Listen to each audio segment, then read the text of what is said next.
பால்கார அண்ணா கிட்டேருந்து சீம்பால் வாங்கிட்டேன். மாட்டுப் பொங்கலுக்கு கண்டிப்பாக சீம்பால் திரட்டி எங்கள் வீட்டில் இருக்கும். மாட்டுப் பொங்கல்னாலே அது கிராமத்தில் தாங்க.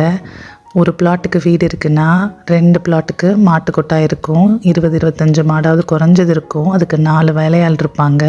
மாட்டு பொங்கல் அன்றைக்கி காலையிலே விடிய விடிய வேலை தொடங்கிடும்.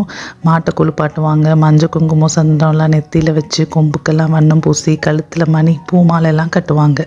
மாட்டுக்கு தனியாக பொங்கல் படைப்பாங்க. ஈவினிங் ஆனிச்சுன்னா மாடெல்லாம் வெளியில் போகும். மாட்டோட கழுத்தில் 500 ரூபாய் கட்டி விடுவாங்க.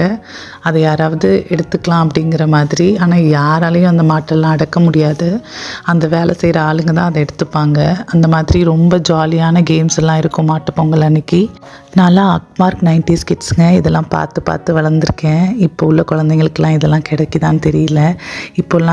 அப்போல்லாம் மாடு இல்லாமல் ஒரு வீடு இருக்காது. இப்போ ஒரு வீட்டில் கூட மாடு இருக்க மாட்டேங்குது. அப்போது நிறைய மாடுனால நிறைய டைம் கண்ணுக்குட்டி போடும்போது சீம்பால் அடிக்கடி கிடைக்கும்.